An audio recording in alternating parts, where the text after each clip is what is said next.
Hey yo, big man! Welcome back here for another video, and today we're doing another Burnham, but I think this is going to, I may do more in the future. I can't 100% say for sure, but I don't want to keep going through all of them, you know, because I want to leave some of the magic to everyone else, because I think some of these are also on Netflix and stuff other than the new one. So this is one I wanted just to kind of bring back into the light, because I don't know, I haven't heard many things, I can't speak English, but this one has 24 million views, and I recently saw some of it pop back up on TikTok, like the end part of it, and I think it's just all very interesting. The man strings words together like an art. So, bada bing, bada boobs, and blah blah blah. We're getting into it. The one we're watching today is Can't Handle This, Kanye Rant. I watched this last night with a good friend of mine. His name is Aaron Brian, practically a brother. And I don't know, and once again, it's one of those ones where you're watching through at first, get a little confused, and at the end you're like, alright, that was deep. I went to Kanye West's recent tour, the Yeezus tour. It was a big, dramatic, theatrical show. He did something very strange at the end of his show where he ranted for like 20 minutes. It was kind of a rant, kind of a song. He had auto-tune on his voice, and there was an instrumental in the background. Like this instrumental. He talked about his problems. Race. Power. His $90 t-shirts weren't selling very well. That was most of it. You know, I think I lied to you. I did not watch this last night. I thought I did, maybe I didn't, maybe I just started at a different part, but I don't remember this. When I watched this, I thought maybe I could do this. I'll be honest, my problems, not as high stakes as Kanye's, but I have problems. And maybe a crowd in New York would be nice enough to indulge me. So as we get to the end of a night of theater, and comedy, and sweaters coming on and off, I got one question for you. I lied to you once again. I did watch this last night. And that question is, can I say my shit? New York, can I say my shit? I got lots of shit to say. I got lots of shit to say.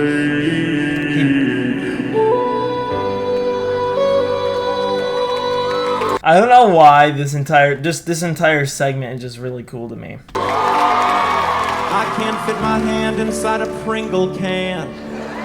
I have a huge amount of trouble fitting my hand inside of a Pringle can. I can get my hand like 4 inches into the can, but then I have to tilt the can into my mouth.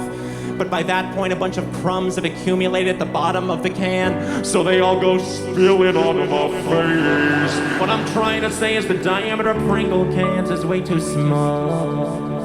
See, I think this entire first bit is used a little bit as a diversion from the actual meaning, but when he starts getting into it, he's saying how people say this stuff as a distraction in a way. I don't know, could be wrong. I may be the stupidest man alive. I'll say it again, the diameter of Pringle cans is way too small. 2 radiuses of a Pringle can is way too small. If you feel me, put your hands up.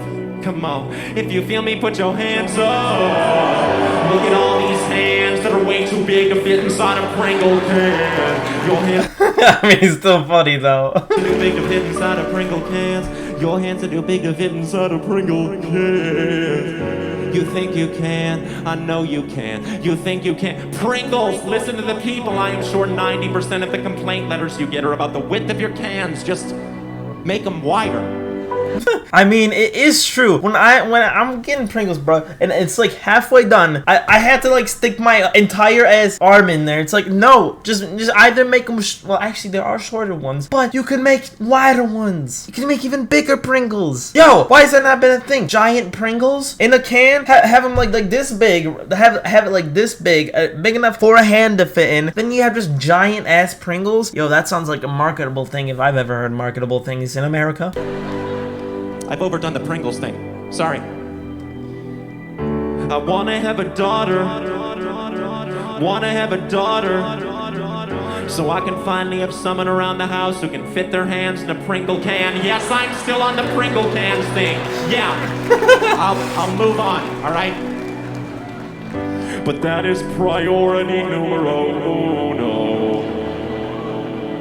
I don't go to the gym cause I'm self-conscious about my body.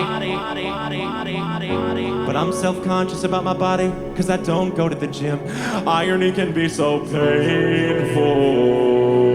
That's a kid. That was really something that, I mean, something I still struggle with going to the gym. I'm self-conscious about going to the gym because of my body, but I need to go to the gym because of my body in order to make it better, so I feel better, so I can go to the gym. It's a paradox. Is that how that works? Or maybe it's just a really introspective question. Catch 22. Let's do this. I went to Chipotle.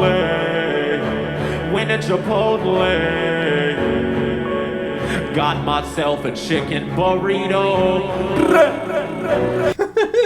I mean, why do rappers make that sound? I went down Like, honestly, like, I mean, I don't care that it's in the songs, but like, where did it originate from? the line. I got like all these ingredients, and then at the end of the line, the guy tried to wrap the burrito, but half of the shit inside the burrito spilled out. He still wrapped it. I was like, dude, you should have warned me.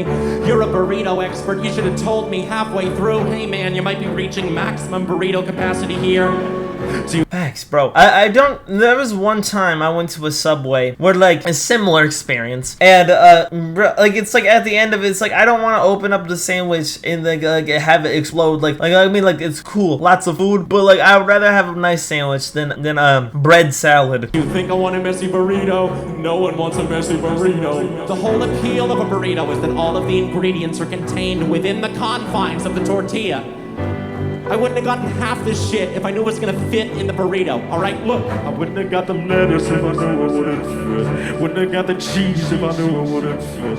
Wouldn't have got the peppers if I knew they wouldn't fit. I wouldn't have got half of it. Like, I'm okay with small mistakes. If you got no more chicken, I'll take pork. But I'll blow my dad before I eat a burrito with a fork. Wouldn't have got the lettuce if I knew it wouldn't fit. Wouldn't have got the cheese if I knew it wouldn't. Wouldn't have got the peppers if I knew they wouldn't. Man, I wouldn't have got half of it like, half of it like, half of it like, Half of it like half of it right now. I think it's time that we break it down. Sorry if I'm not talking as much. This one is literally just such an experience to watch, because I mean, like, he's talking about a burrito and stuff, and it's kind of hard to break a burrito down. Well, I mean, you can break a burrito down by unopening it and taking all the ingredients out. Yes, for sure. But it's just all of this leads up into more of a bigger meaning here at the end.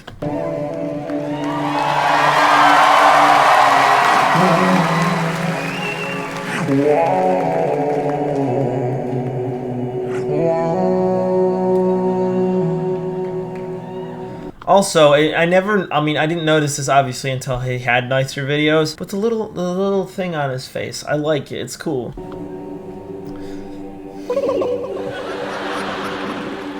Bro, why is there always that one guy that like thinks everything's too funny? The guy like, oh. You can hear him in the background if you listen.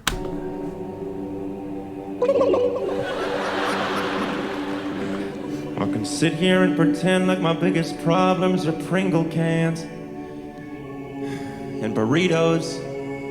The truth is my biggest problem's you. I want to please you, but I want to stay true to myself. I want to give you the night out that you deserve, but I want to say what I think and not care what you think about it. A part of me loves you, part of me hates you. Because, you know, with comedians, not just, I guess not comedians, just people in the entertainment space that have these big platforms, a lot of them go crazy because their life turns into their life at one point, it turns from what they were doing and what they loved to, and still making like a living off of it and having a living. Instead, it turns into something more toxic, because then at one point you start just literally only doing what your fans want. And at that point, I would be miserable too. I don't want to do something that I wouldn't want to do just for money. That just doesn't make sense in my head. Make it make sense. Why should I have to be miserable when I'm making money? Why? Part of me needs you, part of me fears you, and I don't think that I can handle this right now. handle this right now. I don't think that I can handle this right now. I don't think that I can handle this right now. I don't think that I can handle this right. I don't think that I can handle this right. Look at them, they're just staring at me like, come and watch the skinny kid with a steadily declining mental health, and laugh as he attempts to give you what he cannot give himself. Dude, that's also like a really big thing. So many older people write off their children's mental health because they look at their own as if it's more important. When, yeah, your own mental health is important, but at one point that becomes your own responsibility. And when you're a parent, your younger kid's mental health should be the most important thing. If they're clearly sad and they don't want to like maybe do certain things, don't push them to do it just because you want them to stay consistent with it. If they don't like it, they probably don't like it for a reason.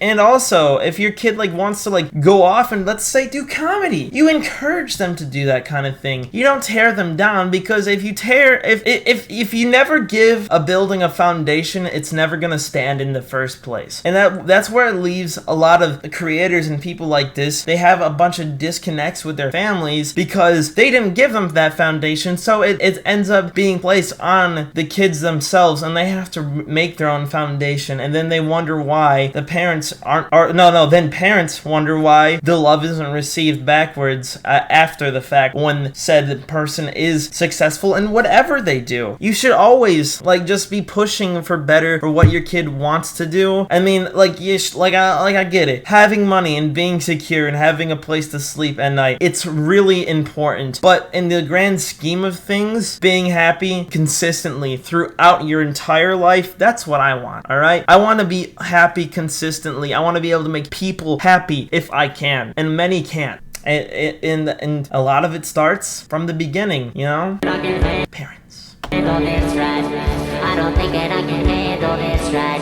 But they don't even know the half of this right. But they don't even know the half of it. But I know I'm not a doctor, I'm a pussy. I put on a silly show.